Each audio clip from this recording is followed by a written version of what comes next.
देश के कई हिस्सों में बारिश और बाढ़ ने कोहराम मचा दिया। नदियां खतरे के निशान के ऊपर पहुंच गई, बांधों के गेट खोलने पड़ गए। जम्मू से लेकर असम तक बाढ़ ने तबाही मचा दी। असम में आई भीषण बाढ़ में मरने वालों की संख्या बढ़कर 75 हो गई। ये जानकारी असम राज्य आपदा प्रबंधन प्राधिकरण ने दी। बताया कि बीते 24 घंटे में बाढ़ में फंसे 7 और लोगों की जान चली गई। हालांकि कई इलाकों में बाढ़ का पानी कम हो गया, नदियों का जलस्तर भी घट गया, लेकिन इसके बाद भी राज्य में 3 लाख से ज्यादा लोग बाढ़ प्रभावित बताए गए। जिन 7 लोगों की मौत हुई वो सभी शिवसागर जिले के रहने वाले बताए गए। और सबसे ज्यादा तबाही भी वहीं पर दिखी। बाढ़ का पानी तो कम हो गया, लेकिन पानी के घटने के बाद चारों तरफ बर्बादी दिखाई दी। बाढ़ में डूबे घरों में मलबा पड़ा नजर आया, सड़कें कीचड़ में दबी दिखाई दी। कई गांवों में तो बाढ़ का पानी अभी भी घुटनों तक भरा नजर आया। हमारा घर भी डूब गया है और यहाँ से तो लेकर आप तो यहाँ तक 600 गांव भी डूबा हुआ है। बाढ़ की वजह से लाखों लोग प्रभावित हुए। शिवसागर जिले में जिन लोगों के घर बाढ़ में डूबे थे, पानी कम होने के बाद वो अपने घर पहुंचे, बचा कुचा सामान समेटते दिखाई दिए। शिवसागर जिले में जो बाढ़ हुआ है वो बाढ़ में बहुत लोगों का नुकसान हुआ है। हम अभी एक फ्लड इफेक्टेड पीपल के घर में हों, उसका घर में जो अंदर का जो सामान है वो सामान सब बाहर में निकल दिया है। एक महिला तो न्यूज 18 के कैमरे पर रो पड़ी। बाढ़ में सब कुछ खत्म होने पर उनका दर्द छलक पड़ा। जितना हो सके हम लोग अभी ढो के सामान साफ कर रहा है, लेकिन कुछ बचा नहीं है घर में। असम में आई बाढ़ ने कई इलाकों का संपर्क शहरों से या दूसरे इलाकों से काट दिया। सड़कें डूब गई, रेलवे ट्रैक बर्बाद हो गए। कई जगहों पर तो रेलवे लाइन के नीचे से मिट्टी बह गई। रेलवे ने बिहार की तरफ से असम को जाने वाली कई ट्रेनों को रद्द कर दिया। कुछ ट्रेनों का रूट बदल दिया गया। आपदा प्रबंधन विभाग ने बताया कि जोरहाट, चराईदेव और शिवसागर में हालात नागालैंड से आने वाले पानी के दबाव की वजह से बिगड़े।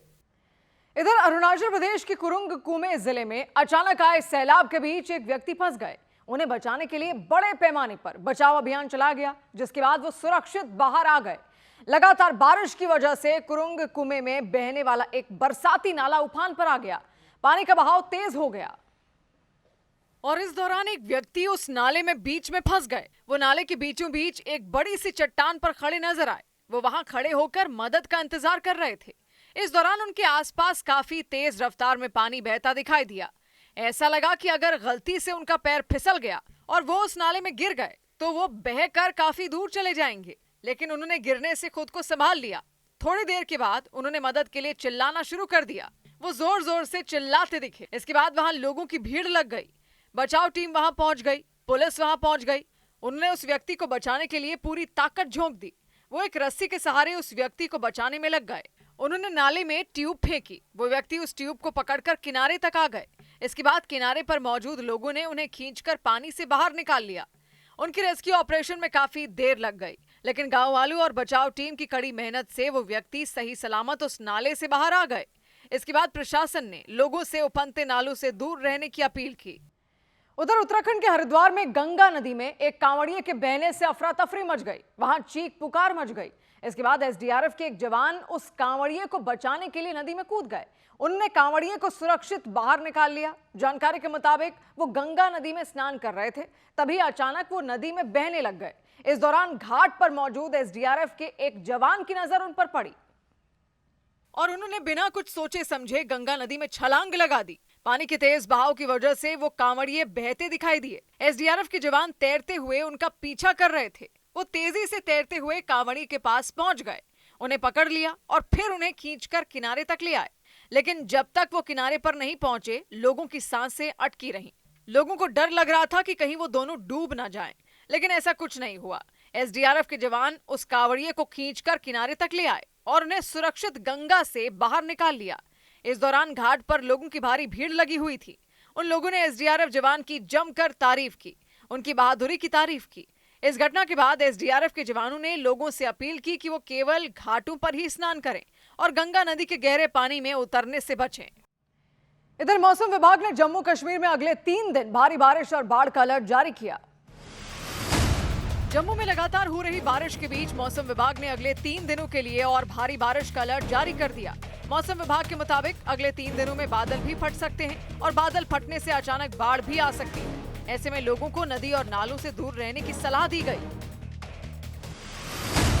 जम्मू में एक नहर में लापता हुए एक युवक की तलाश के लिए एसडीआरएफ ने सर्च ऑपरेशन चलाया। एसडीआरएफ के कुछ जवान नहर में पहुंचे और उस युवक को ढूंढने की कोशिश की, लेकिन उसका कुछ पता नहीं चल सका। जम्मू कश्मीर के कठुआ में भारी बारिश के बीच पहाड़ का हिस्सा खिसकने की वजह से बिलावर इलाके में रास्ता ठप हो गया। वहां पहाड़ से मिट्टी के साथ बड़े बड़े पत्थर नीचे गिरे और सड़क पर मलबा जमा हो गया। जानकारी मिलने पर प्रशासन की टीम वहां पहुंची और मशीनों की मदद से मलबा हटाने में जुट गई। उधर राजस्थान के टोंक में भारी बारिश के बाद पानी में करंट फैलने से एक व्यक्ति की दर्दनाक मौत हो गई। घटना पर लोगों का गुस्सा फूट पड़ा। उन्होंने खूब हंगामा किया, आरोप लगाया कि बिजली विभाग की लापरवाही से यह हादसा हुआ। नगर पालिका के कर्मचारियों की लापरवाही से यह हादसा हुआ। बिजली के खंभे में पहले से ही करंट आ रहा था। शिकायत के बावजूद किसी ने ध्यान नहीं दिया। इस वजह से राहुल वर्मा नाम का व्यक्ति की जान चली गई। लोगों ने इस मामले में सख्त कार्रवाई की मांग करते हुए प्रदर्शन किया और साथ ही प्रशासन से मुआवजे की भी मांग की। यही नहीं, परिवार वालों ने शव का पोस्टमार्टम करवाने से भी इंकार कर दिया। हादसा टोंक के मालपुरा इलाके में हुआ। जिस व्यक्ति की मौत हुई वो अपने घर के बाहर खड़े थे। बारिश के कारण सड़क पर पानी भरा हुआ था। वो व्यक्ति जैसे ही आगे बढ़े करंट की चपेट में आ गए। उन्हें पता ही नहीं चल पाया कि पानी में करंट फैला हुआ था। पैर आगे बढ़ाते ही वो खुद को संभाल नहीं पाए। चंद सेकंड में पानी से भरी सड़क पर गिर गए। उनकी जान चली गई। इसके बाद तो लोग आग बबूला हो गए। घटना के लिए बिजली विभाग को दोषी ठहराया कि बिजली के खंभे की जांच पहले से क्यों नहीं की गई। नगर पालिका को दोषी ठहराया कि जलभराव की कई बार शिकायत करने के बावजूद कोई कार्रवाई क्यों नहीं हुई। गुस्साए लोगों ने दोषी कर्मचारियों पर एक्शन लिए जाने की मांग की। पीड़ित परिवार को 1 करोड़ रुपए का मुआवजा एवं उसके परिवार को एक सरकारी नौकरी और जो दोषी कर्मचारी हैं विभाग के, विद्युत विभाग, नगर पालिका, उनके खिलाफ सख्त कानूनी कार्रवाई करके मुकदमा दर्ज करें। बाद में वहां पहुंची पुलिस ने लोगों को समझाया, उन्हें शांत कराया, शव को अपने साथ ले गई। हालांकि लोगों ने चेतावनी दी कि अगर उनकी मांगे पूरी नहीं हुई तो फिर से प्रदर्शन शुरू कर देंगे। इधर हरियाणा के यमुनानगर में कुछ ही देर की बारिश में सड़कें तालाब में तब्दील हो गईं। लोगों के मकानों में पानी घुस गया, दुकानों में पानी घुस गया। लोगों ने आरोप लगाया कि हर बार बारिश में यमुनानगर की सड़कों का यही हाल हो जाता है, लेकिन प्रशासन कुछ नहीं करता। जबकि नगर निगम ने आरोपों से इंकार किया। यमुनानगर में 3 घंटे तक लगातार बारिश हुई और वहां की सड़कों पर पानी भर गया। और मुसीबत तब बढ़ गई जब वो पानी लोगों के मकानों तक पहुंच गया, मकानों के अंदर घुस गया, जिसकी वजह से लोगों का सारा सामान भीग गया। एक मकान में रखी कुर्सी, टेबल और बेड सब कुछ पानी में डूबे दिखे। मकान के अंदर घुटनों तक पानी भर गया, जिसके बाद लोग पानी बाहर निकालने में जुट गए। यमुनानगर की सड़कों का हाल भी ऐसा ही नजर आया। वहां कई फीट तक पानी भरा दिखाई दिया। हालात ऐसे हो गए कि पैदल चलना तो दूर, गाड़ियां तक रेंग कर चल रही थी। कुछ ही घंटों की बारिश में वहां की सड़कें लबालब हो गईं। सड़कों का पानी दुकानों के अंदर घुस गया। इसके बाद लोगों का गुस्सा फूट पड़ा। लोगों ने आरोप लगाया कि सड़कों पर घंटों घंटों तक पानी भरा रहता है, लेकिन नगर निगम पानी निकालने के लिए कोई इंतजाम नहीं करता। बहुत बुरी हालत है जी। पीछे भी सारा पानी बढ़ा, ना पीछे का रास्ता है ना आगे का रास्ता है, और एक गोटे जितना पानी हो रहा है यहाँ पे। हालांकि नगर निगम ने इन आरोपों से इंकार किया। नगर निगम के मुताबिक कितनी भी बारिश हो जाए 1 से 1.5 घंटे में सारा पानी निकल जाता है। जहाँ ये पानी पहले 3-3, 4-4 घंटे पूरे दिन नहीं उतरता था, अब आप देखोगे जाके फील्ड में तो 1 घंटे में, 1.25 घंटे में सारा, चाहे कितना भी पानी खड़ा हो, वो उतर जाता है। यमुनानगर में 3 घंटे तक लगातार बारिश हुई और उसकी वजह से लोगों के लिए मुसीबत खड़ी हो गई। जगह जगह पानी जमा हो गया और लोगों का एक जगह से दूसरे जगह जाना मुश्किल हो गया। उधर गुजरात के पाटन में भारी बारिश से कई एकड़ फसलों को भारी नुकसान हुआ। गुजरात के पाटन में भारी बारिश की वजह से खेतों में लगी फसल बर्बाद हो गई। भारी बारिश की वजह से कई गांवों में बाढ़ का पानी घुस गया। किसानों ने सरकार से नुकसान का सर्वे कर विशेष सहायता पैकेज की मांग की। गायक पापोर ने असम में बाढ़ प्रभावित इलाकों में राहत के काम में जुटे लोगों को धन्यवाद दिया। उन्होंने असम में बाढ़ की वजह से बिगड़े हालात को लेकर चिंता जताई और वहां बाढ़ की मार झेल रहे परिवारों की मदद कर रहे लोगों की सराहना की। असम में बाढ़ के बीच रिपोर्टिंग कर रहे न्यूज 18 के संवाददाता नबुल कुंवर रो पड़े। नबुल कुंवर बाढ़ में डूबे एक घर में पहुंचे थे। बाढ़ के पानी में डूबे हुए उस घर की तस्वीर दिखा रहे थे, लेकिन घर की हालत देखकर वो भावुक हो गए और कैमरे के सामने रोने लगे।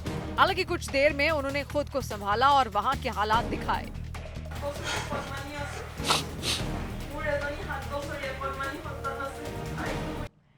इधर उत्तर प्रदेश की राजधानी लखनऊ में कांग्रेस कार्यकर्ताओं ने सांसद और एक्टर कंगना रनौत के खिलाफ विरोध प्रदर्शन किया।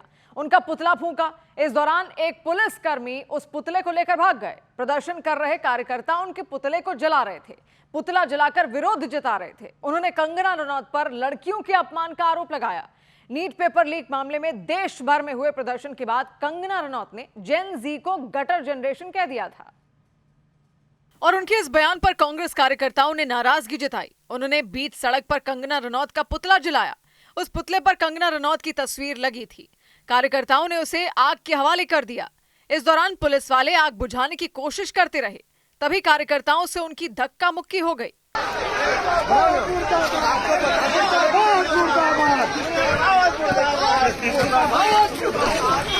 पुलिस वालों ने उनके हाथ से पुतला छीनने की कोशिश की, तभी महिला कार्यकर्ताओं ने भी पुतले को जोर से पकड़ लिया।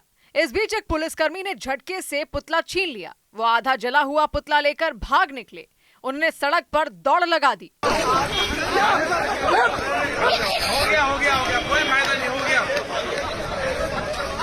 एक महिला कार्यकर्ता उस पुलिसकर्मी के पीछे भागी। उन्होंने काफी दूर तक उनका पीछा किया, लेकिन पुलिसकर्मी पलक झपकते ही गायब हो गए। इसके बाद बाकी कार्यकर्ताओं ने कंगना के खिलाफ नारेबाजी शुरू कर दी, क्योंकि कंगना रनौत ने एक दिन पहले जेन जी पर विवादास्पद बयान दिया था। उन्होंने सोशल मीडिया प्लेटफॉर्म पर पोस्ट डाली थी, जिसमें उन्होंने जंतर मंतर पर हुए प्रदर्शन पर टिप्पणी की।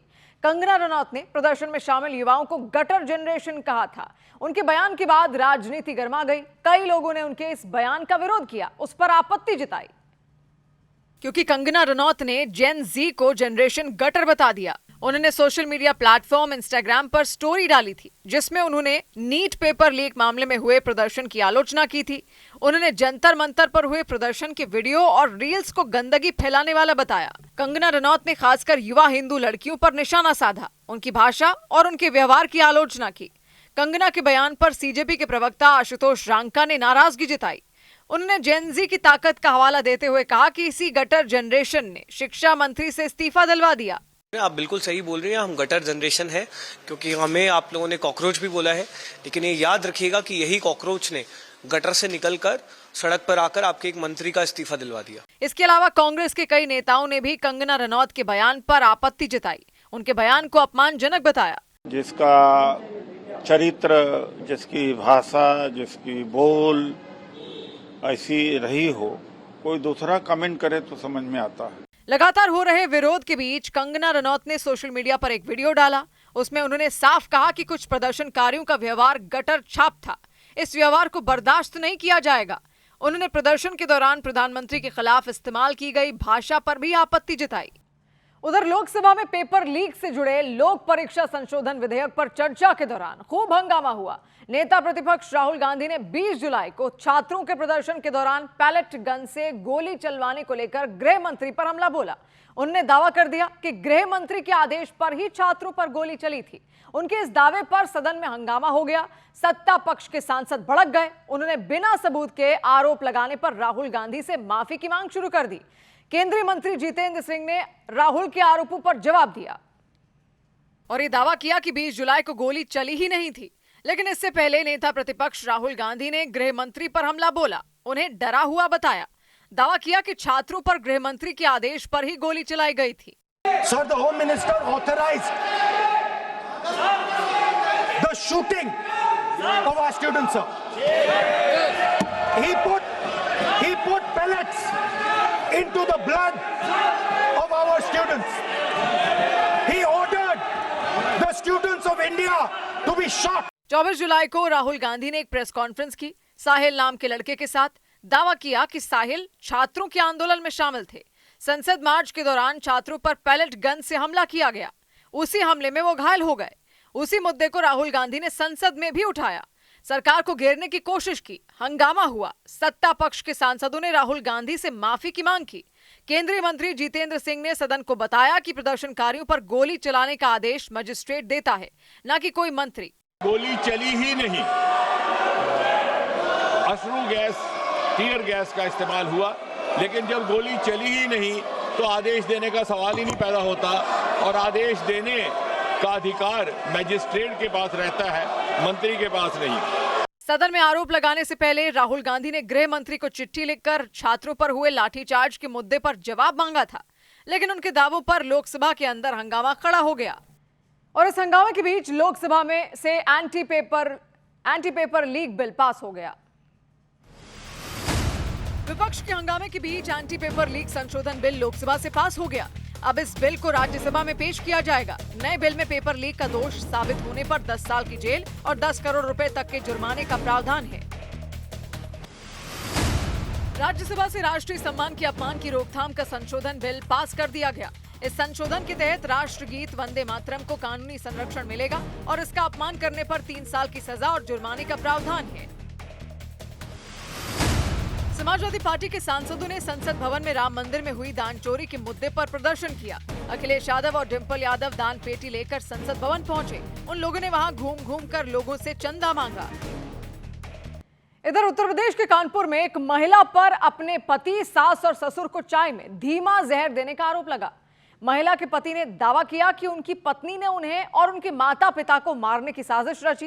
बीते कई दिनों से वो चाय में धीमा जहर मिलाकर दे रही थी। ये सारे दावे और आरोप महिला के पति और उनके माता पिता की तरफ से ही लगाए गए। आरोपी महिला का क्या कहना है ये पता नहीं चल सका, लेकिन पुलिस ने महिला के पति की शिकायत पर केस दर्ज कर लिया और जांच करने का भरोसा दिया। आरोपी महिला का नाम ज्योति गुप्ता है। उनकी शादी 2 साल पहले हिमांशु गुप्ता के साथ हुई थी, लेकिन हिमांशु के मुताबिक शादी के बाद से ही उनका रिश्ता ठीक नहीं था। झगड़े शुरू हो गए, नाराजगी बढ़ती गई।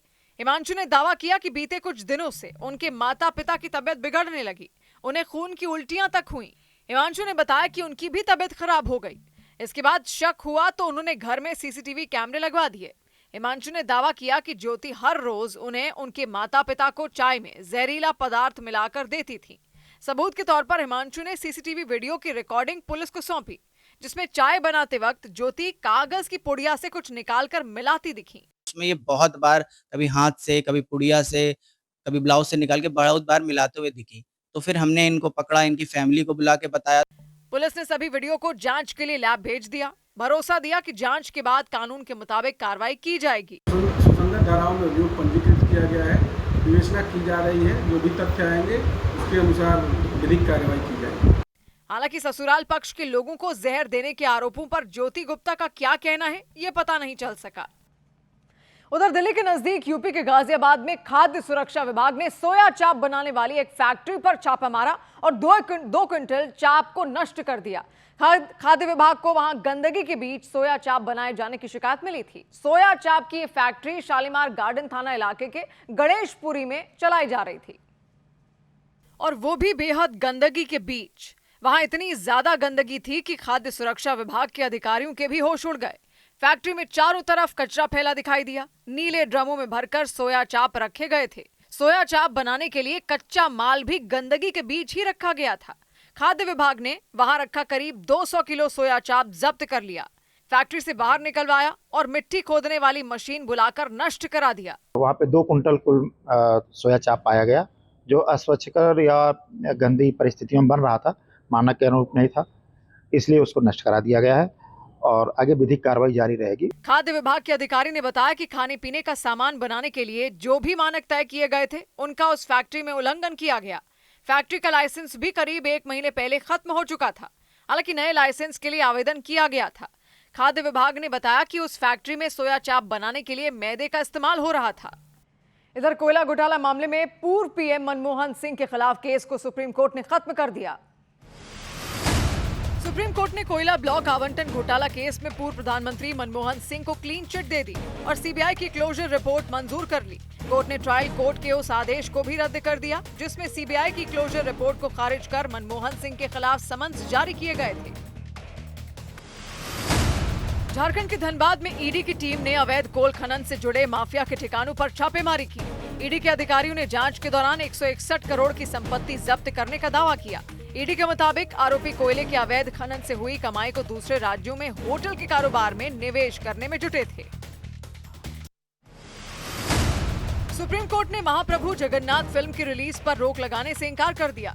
सुनवाई के दौरान कोर्ट ने साफ किया कि फिल्म की रिलीज पर रोक लगाने का कोई आधार नहीं बनता और आर्ट एंड क्रिएटिविटी में कोर्ट अनावश्यक रूप से हस्तक्षेप नहीं करेगा। उधर महाराष्ट्र के नागपुर में तेज आवाज में गाना बजाने पर ऐसी लड़ाई हो गई कि एक व्यक्ति ने घर में घुसकर एक परिवार पर तलवार से हमला कर दिया। हमले में एक महिला की मौत हो गई, कई लोग घायल हो गए, पूरे इलाके में सनसनी मच गई। बाद में पुलिस ने आरोपी को गिरफ्तार कर लिया। इसके मुताबिक आरोपी पहले उसी घर में किराए पर रहता था जिस घर में घुसकर उसने इतनी बड़ी घटना को अंजाम दिया। जब वो वहां रहता था तभी तेज आवाज में गाना बजाने के मुद्दे पर उनके बीच झगड़ा हुआ था और उनकी लड़ाई पूरी तरह खत्म नहीं हुई थी। इसी मुद्दे ने ऐसा तूल पकड़ लिया कि आरोपी तलवार लेकर अपने पूर्व मकान मालिक के घर में घुस गया। थोड़ी देर बाद अंदर से 2 महिलाएं दौड़ती हुई बाहर निकली। वो बुरी तरह डरी हुई दिखी। दौड़ते दौड़ते कई बार जमीन पर गिर गईं। उनमें एक महिला ने अपनी गर्दन की तरफ इशारा कर लोगों को अपनी चोट दिखाई। तब तक शोर सुनकर आसपास के कई लोग बाहर निकल आए। इसी बीच वो महिला जमीन पर गिर गईं। बाकी लोग इधर उधर भागते दिखे। पड़ोसी डर के मारे दूर ही खड़े हो गए। उनके नजदीक जाने की हिम्मत नहीं जुटा सके। कुछ देर बाद आरोपी भी बाहर आया। उसके साथ में तलवार थी। वो उससे एक व्यक्ति पर वार करने लग गया। इतना मारा कि वो जमीन पर गिर गए, बुरी तरह घायल हो गए। लेकिन आरोपी नहीं रुका, वो उन पर हमला करता रहा। इसके बाद वो दोबारा उसी घर के नजदीक पहुंचा। पूरे इलाके में दहशत मच गई। लोग अपने घरों में घुस गए। सड़क पर सिर्फ वो महिला नजर आई जो सबसे पहले घायल होकर गिर गई थी। बाद में पुलिस वहां पहुंची। उसने महिला को अस्पताल भिजवाया, लेकिन उनकी जान नहीं बच सकी। लोगों पर हमला करने के बाद आरोपी फिर से उसी घर में चला गया। मौका पाकर आसपास के लोगों ने बाहर से गेट बंद कर दिया। पुलिस जब वहां पहुंची तो उसने उसे गिरफ्तार कर लिया। घटना में इस्तेमाल हुआ हथियार भी बरामद कर लिया। इधर उत्तराखंड के रुद्रपुर में गैंगरेप के 2 आरोपियों को पुलिस के सामने ही कुछ लोगों ने पीट दिया। पुलिस दोनों आरोपियों को लेकर क्राइम सीन के रिक्रिएशन के लिए जा रही थी। इसी दौरान मौका पाकर दोनों ने भागने की कोशिश की, लेकिन पुलिस ने दोनों को दबोच लिया। इसी दौरान वहां इकट्ठा भीड़ ने पुलिस वालों के सामने ही दोनों आरोपियों पर हमला कर दिया और उन पर लात घूंसे बरसा दिए, थप्पड़ मारे। पुलिस भीड़ से दोनों आरोपियों को बचाती रही, लेकिन गुस्से में तमतमाए लोगों ने पुलिस वालों के सामने ही आरोपियों को पीट दिया।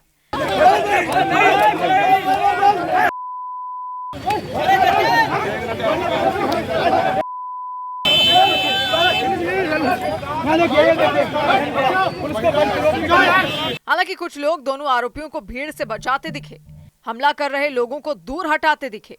एक पुलिस वाले ने भी लाठी निकाल ली। हमला कर रहे लोगों को लाठी के जरिए डराकर पीछे धकेलने की कोशिश की। मारो मत, मारो मत, मारो मत यार। पिटाई से पहले भीड़ में मौजूद एक व्यक्ति ने तो एक आरोपी को मुंह पर काली स्याही पोत दी। हालांकि पुलिस वालों ने उस व्यक्ति को वहां से दूर कर दिया। पुलिस ने बताया कि सिडकुल इंडस्ट्रियल एरिया में काम करने वाली एक लड़की ने आरोप लगाया था कि दोनों आरोपियों ने उसका गैंगरेप किया था। पुलिस ने दोनों को गिरफ्तार किया और घटना वाली जगह पर ले जाने लगी।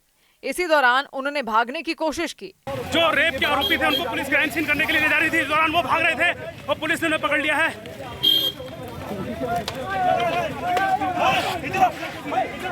तो पुलिस ने उन्हें पकड़ा है। पुलिस ने दोनों को दोबारा पकड़ा, भीड़ से बचाया और दोबारा कोतवाली पहुंचा दिया। उधर झारखंड में जेपीएससी पेपर लीक मामले को लेकर बीजेपी सांसदों ने संसद परिसर में झारखंड सरकार के खिलाफ प्रदर्शन किया। झारखंड में जेपीएससी पेपर लीक मामले में बीजेपी ने संसद परिसर में झारखंड सरकार के खिलाफ प्रदर्शन किया। वहां निशिकांत दुबे समेत बीजेपी के कई सांसदों ने अपने हाथों में तख्तियां लेकर नारेबाजी की और जेपीएससी पेपर लीक मामले की जांच सीबीआई से कराने की मांग की। झारखंड की राजधानी रांची में जेपीएससी पेपर लीक और जेएसएससी परीक्षा में हुई गड़बड़ी के खिलाफ छात्रों ने प्रदर्शन किया। वहां अलग अलग जिलों से बड़ी संख्या में छात्र जुट गए। उन्होंने अपने हाथों में पोस्टर लेकर सड़क पर विरोध मार्च निकाला और जमकर नारेबाजी की। भोपाल में किसानों ने मूंग दाल की पूरी फसल एमएसपी पर खरीदने और खाद वितरण में टोकन सिस्टम खत्म करने की मांग को लेकर प्रदर्शन किया। बड़ी संख्या में किसान सड़क पर उतरे और सीएम आवास का घेराव करने की कोशिश की, लेकिन पुलिस ने सड़क पर बैरिकेड लगाकर उन्हें रोक दिया, जिसके बाद गुस्साए किसानों ने बैरिकेड तोड़ दिया। इधर पश्चिम बंगाल की बीरभूम में एक रेत माफिया के ठिकाने पर बेशुमार दौलत मिली। दावा किया गया कि रेत माफिया के ठिकाने से करीब 5.5 करोड़ रुपए मिले। इसके अलावा 15 किलो सोना भी बरामद किया गया। जानकारी के मुताबिक पुलिस ने बीरभूम के मोहम्मद बाजार इलाके में एक घर में छापेमारी की थी और इस दौरान बड़ी संख्या में पुलिस उस घर के बाहर खड़े रहे। पुलिस नोट गिनने वाली मशीन और प्रिंटर ले जाती दिखाई दी। पुलिस के मुताबिक वो घर एक रेत माफिया का था और वहां बड़ी तादाद में कैश होने की जानकारी मिली थी। इसके बाद पुलिस वहां छापेमारी करने पहुंची और छापेमारी के दौरान पुलिस ने जो वहां देखा उससे पुलिस के होश उड़ गए। वहां करीब 5.5 करोड़ रुपए कैश मिले। नोटों की गड्डियां देखकर पुलिस दंग रह गई। इसके अलावा सोने के बिस्किट भी मिले। पुलिस के मुताबिक वो बिस्किट 15 किलो सोने के थे। कई घंटों तक उस घर में छापेमारी चली। इसके बाद पुलिस बड़े बड़े बक्सों में वो कैश वहां से ले जाती दिखाई दी। अचानक हुई छापेमारी में उस इलाके में अफरा तफरी मच गई। पश्चिम बंगाल के मुख्यमंत्री शुवेंदु अधिकारी ने इसे लेकर सोशल मीडिया पर पोस्ट की और बताया कि पुलिस इस बात की जांच में जुट गई कि इतनी बड़ी तादाद में कैश और सोना कहां से आया। और इस सबके बीच चंडीगढ़ में सांसद अमृतपाल सिंह की रिहाई की मांग के मुद्दे पर जबरदस्त हंगामा हुआ। खालिस्तानी समर्थकों के संगठन वारिस पंजाब डे के लोगों ने प्रदर्शन किया, बैरिकेड तोड़े, पुलिस वालों से भिड़ गए, खूब नारेबाजी की। इस दौरान चंडीगढ़ मोहाली बॉर्डर पर भारी बवाल हो गया। जेल में बंद अमृतपाल सिंह पंजाब की खडूर साहिब लोकसभा सीट से सांसद हैं। वो वारिस पंजाब डे संगठन के प्रमुख भी हैं। उनके सैकड़ों समर्थक पंजाब के मुख्यमंत्री भगवंत मान के आवास का घेराव करने निकले, विधानसभा का घेराव करने निकले, लेकिन चंडीगढ़ मोहाली बॉर्डर पर पुलिस ने उनका रास्ता रोक लिया। उन्हें खदेड़ने के लिए उन पर पानी की बौछार शुरू कर दी। इस बीच कुछ प्रदर्शनकारी वाटर कैनन वाली गाड़ी पर चढ़ गए। उन्होंने पानी की बौछार का मुंह मोड़ने की कोशिश की।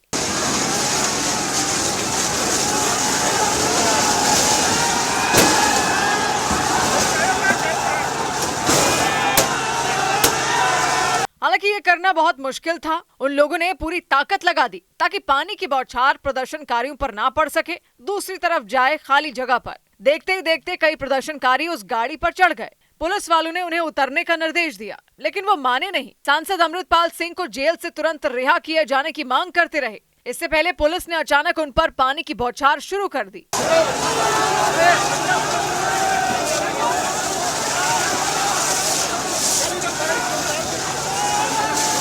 इस कार्रवाई से वहां थोड़ी देर के लिए अफरा तफरी मची। वारिस पंजाब डे के समर्थक इधर उधर भागे, लेकिन पीछे नहीं लौटे, उसी जगह पर डटे रहे, आगे बढ़ने की जिद पर अड़े रहे, पुलिस का सामना करते रहे। पुलिस वालों ने भी उन्हें रोकने में कोई कसर नहीं छोड़ी। जो लोग दौड़कर आगे बढ़ गए थे उन्हें पकड़ लिया, दूसरे लोगों को भी आगे बढ़ने से रोका। हालांकि इस सख्त कार्रवाई के बावजूद कई समर्थक चंडीगढ़ में दाखिल हो गए, नारे लगाते हुए आगे बढ़ गए। उन्होंने अमृतपाल सिंह को रिहा किए जाने के साथ साथ ये मांग भी की कि बिना वजह जेलों में कई साल से बंद दूसरे कैदियों को भी रिहा किया जाए, उन्हें छोड़ दिया जाए। और अपनी मांगों के साथ वो लोग पुलिस से भिड़ गए। चंडीगढ़ मोहाली बॉर्डर पर पुलिस ने पहले से ही बैरिकेड लगा रखे थे ताकि प्रदर्शनकारी आगे ना बढ़ सकें। जवानों ने मजबूत घेरा बना रखा था, एक तरह से दीवार बना रखी थी वहां, लेकिन सांसद अमृतपाल के समर्थकों ने बैरिकेड तोड़ दिए।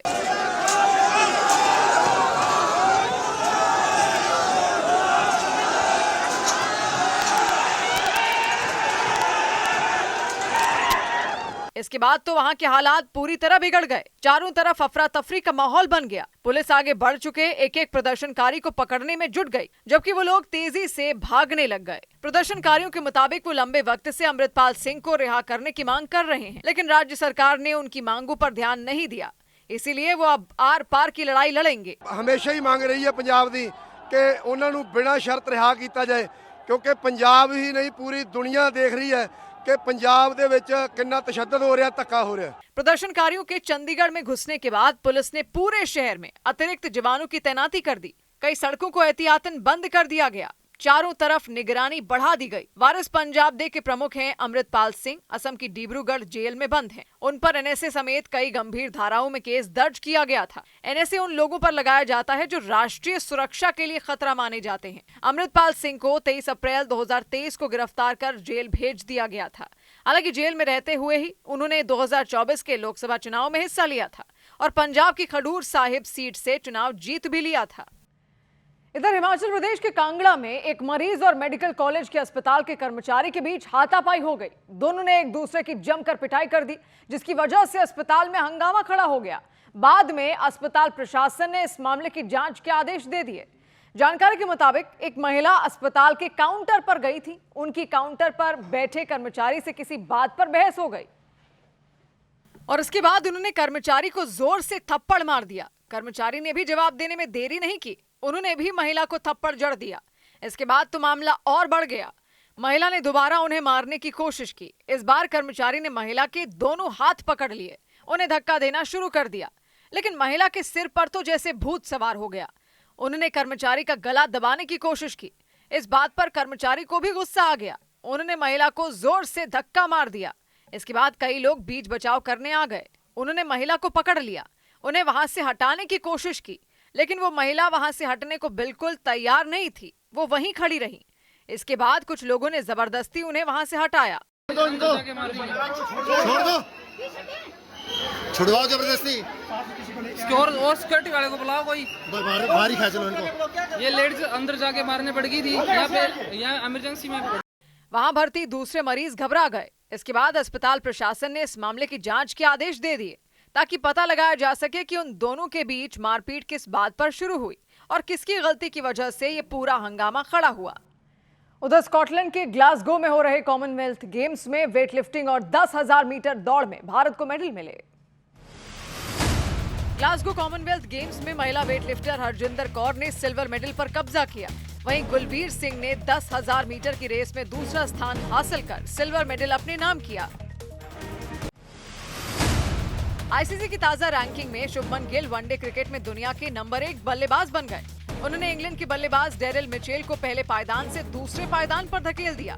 आईसीसी की ताजा रैंकिंग की टॉप 5 में विराट कोहली और रोहित शर्मा का नाम भी शामिल है। शेयर बाजार में रौनक देखी गई। आईटी, मेटल, बैंकिंग और एफएमसीजी शेयरों में आई तेजी की वजह से सेंसेक्स और निफ्टी ने अच्छा कारोबार किया। बाजार बंद होने तक सेंसेक्स 888 अंकों की बढ़त के साथ 77,654 पर बंद हुआ। निफ्टी 264 अंकों की बढ़त के साथ 24,250 पर बंद हुआ। बाजार में आई तेजी की वजह से निवेशकों की संपत्ति 4,27,000 करोड़ रुपए बढ़ गई। इधर नेपाल के सुनसरी जिले में 2 समुदायों के बीच हिंसा भड़क गई। इस दौरान फायरिंग में एक व्यक्ति की मौत हुई तो बवाल हो गया। टायर जलाए गए, नारेबाजी की गई, सड़कें जाम कर दी गईं। खबरों के मुताबिक सुनसरी जिले के देवानगंज में हिंदू समुदाय और मुस्लिम समुदाय के अलग अलग कार्यक्रम आयोजित किए गए थे। लाउडस्पीकर लगाने और धार्मिक झंडा लगाने को लेकर दोनों समुदायों के कुछ लोगों के बीच झगड़ा हो गया, झड़प हो गई। बवाल बढ़ा तो पुलिस और सुरक्षा बल के जवान पहुंच गए और हालात को संभालने की कोशिश की, लेकिन हंगामा कर रहे लोगों ने दावा किया कि पुलिस ने भीड़ पर फायरिंग कर दी। ओम प्रकाश मेहता नाम के एक व्यक्ति को गोली लग गई, वो जमीन पर गिर पड़े। वहां अफरा तफरी मच गई। कुछ लोग ओम प्रकाश को उठाते दिखाई दिए।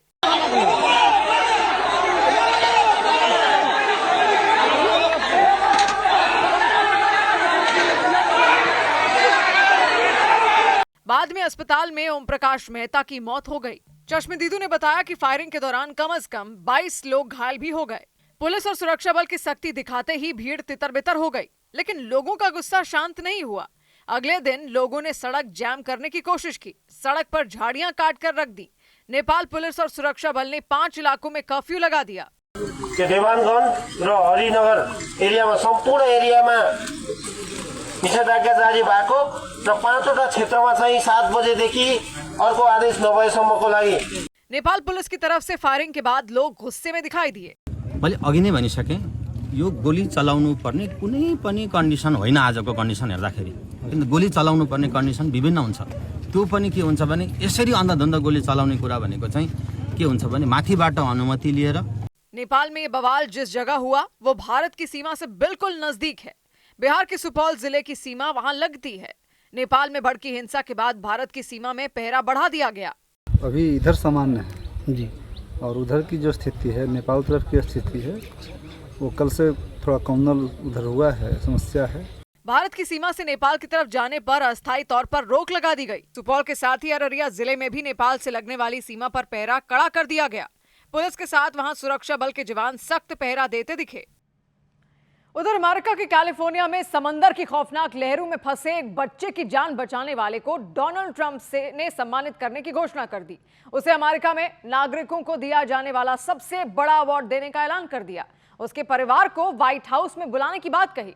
अमेरिका के कैलिफोर्निया में समंदर में 10 साल का एक बच्चा डूब रहा था। समंदर की लहरें उसे अपने साथ बहा रही थी।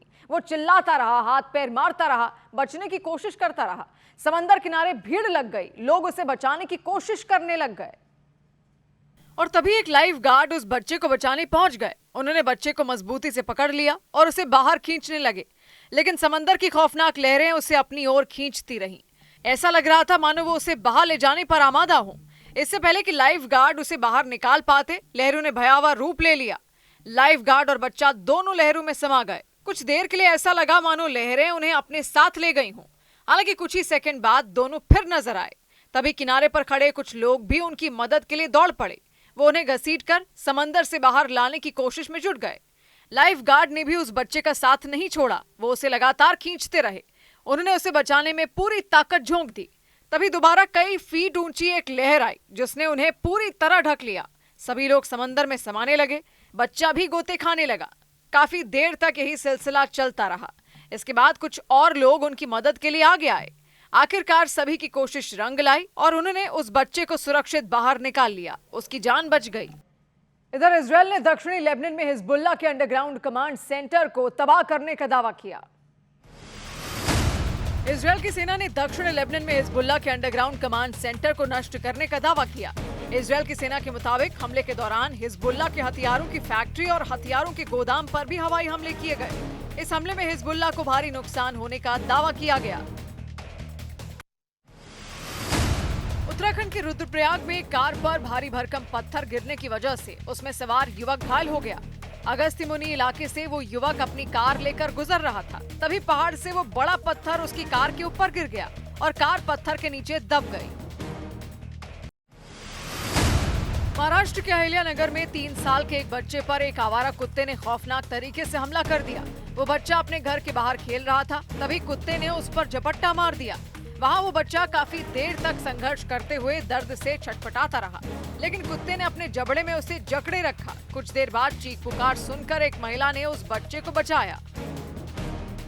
उधर पाकिस्तान के कब्जे वाले कश्मीर यानी पीओके में हो रही हिंसक घटनाओं पर कई अंतर्राष्ट्रीय संगठनों ने चिंता जताई, जांच कराने की मांग की, क्योंकि आरोप है कि पाकिस्तान की सेना ने पीओके में प्रदर्शन कर रहे लोगों पर अंधाधुंध फायरिंग की। 19 लोगों की जान ले ली। बड़े पैमाने पर लोग घायल हो गए।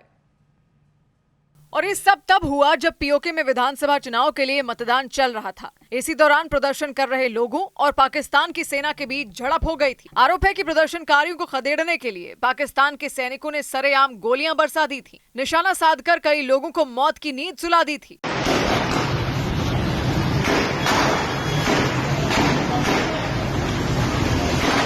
JAAC यानी जॉइंट अवामी एक्शन कमेटी नाम के संगठन ने पीओके में हो रहे चुनाव का विरोध किया था, बहिष्कार का ऐलान किया और उसके नेता और समर्थक सड़कों पर उतर आए थे, मार्च निकाला था। लेकिन JAAC का आरोप है कि पाकिस्तान की शहबाज सरकार ने उनकी आवाज दबाने के लिए सेना का इस्तेमाल किया, आम लोगों पर फायरिंग करवाई और 19 लोगों की जान ले ली। प्रदर्शन कर रहे लोगों ने अंतर्राष्ट्रीय संगठनों से मांग की थी कि वो पीओके के मामले में दखल दें। इंटरनेशनल मीडिया, सारी दुनिया, ह्यूमन राइट ऑर्गेनाइजेशन, कहाँ मर गए आप सब लोग? कहाँ मर गए? कहाँ मर गए? दुनिया भर में लोगों के अधिकारों के लिए काम करने वाले संगठन एमनेस्टी इंटरनेशनल ने पीओके के हालात पर चिंता जताई। वहां पाकिस्तानी सेना के ढाए जुल्म को गैर कानूनी बताया। मांग की कि पीओके में हो रही हिंसक घटनाओं की अच्छी तरह जांच कराई जानी चाहिए। इधर ईरान जंग के बीच फारस की खाड़ी में फंसे 2 भारतीय नाविकों ने मदद की गुहार लगाई। जानकारी के मुताबिक वो बीते कई महीनों से एक जहाज पर फंसे हैं। वो जहाज फारस की खाड़ी में ईरान के नजदीक खड़ा है, यानी ऐसी जगह पर जहां हर वक्त हमले का खतरा है। अमेरिका के हमले का खतरा है, ईरान के हमले का खतरा है, क्योंकि अमेरिका और ईरान की लड़ाई में फारस की खाड़ी भी जंग का मैदान बन चुकी है। दोनों ही देशों की सेनाएं इस इलाके में बारूद की बारिश कर चुकी हैं। इसीलिए वहां फंसे भारतीय नाविकों ने मदद की अपील की। उन्होंने वीडियो जारी कर बताया कि जिस जहाज पर वो पिछले कई महीनों से रह रहे हैं, वहां खाना और पीने का पानी लगभग खत्म हो चुका है। वहां रहना मुश्किल हो गया। We don't have a food, we don't have a water, we don't have electrical power also. उन नाविकों ने बताया कि वो जिस जहाज पर फंसे हैं, वो फारस की खाड़ी में मौजूद है। ईरान की बुशर पोर्ट के नजदीक खड़ा है, मतलब ऐसे इलाके में जहां किसी भी वक्त बमबारी हो सकती है, हमला हो सकता है। फारस की खाड़ी से समंदर के रास्ते निकलने का एक ही रास्ता है, स्ट्रेट ऑफ हॉर्मुज। लेकिन वहां तो ईरान की सेना ने जंग के शुरुआती दिनों से ही पहरा लगा रखा है, जहाजों के आने जाने पर रोक लगा रखी है। यही वजह रही कि उन नाविकों ने गुहार लगाई कि उन्हें जल्द से जल्द सुरक्षित निकाल लिया जाए, वरना उनकी जान खतरे में पड़ सकती है।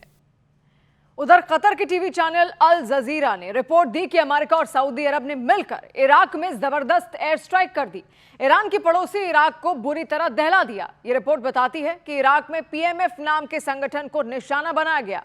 उसके 20 लड़ाकों के मारे जाने की खबर आई। पीएमएफ को ईरान के समर्थन वाला संगठन कहा जाता है और इसके लड़ाके अक्सर अमेरिका के एयरबेसों पर हमला करते आए हैं। अमेरिकी सेना भी उन पर जवाबी हमले करती रही है, लेकिन इस बार सऊदी अरब ने भी अमेरिका का साथ दिया और दोनों देशों की सेनाओं ने मिलकर इराक में कई जगहों पर बमबारी कर दी, मिसाइलों की बारिश कर दी। इराक की नीनोवा प्रांत में मौजूद पीएमएफ का एक अड्डा तो पूरी तरह तहस नहस हो गया। वहां मौजूद हर एक चीज बर्बाद हो गई। मिसाइल फटने के बाद हुए धमाके में जलकर राख हो गई। अमेरिका और सऊदी अरब के हवाई हमले से इराक का नीनोवा प्रांत ही नहीं दहला, बल्कि राजधानी बगदाद में भी दहशत फैल गई। वहां ईरान के समर्थन वाले पीएमएफ के मुख्यालय पर मिसाइल गिरा दी गई। दूसरे कई अड्डों पर भी बारूद की बारिश की गई। रिपोर्ट है कि इन हमलों में पीएमएफ के 20 लड़ाकों की मौत हो गई। 30 से ज्यादा लड़ाके घायल हो गए। पीएमएफ के ठिकानों पर अमेरिका पहले भी हमले कर चुका है, लेकिन इस ऑपरेशन में सऊदी अरब भी उसके साथ उतर गया। रिपोर्ट बताती है कि सऊदी अरब ने इसलिए अमेरिका का साथ दिया क्योंकि कुछ दिन पहले उसके एक गैस भंडार पर ड्रोन हमला किया गया। सऊदी अरब का दावा है कि वो ड्रोन इराक से दागा गया था, पीएमएफ के लड़ाकों ने दागा था। इसी का बदला लेने के लिए उसकी वायुसेना ने अमेरिका के साथ मिलकर इराक में बड़े पैमाने पर बमबारी कर दी।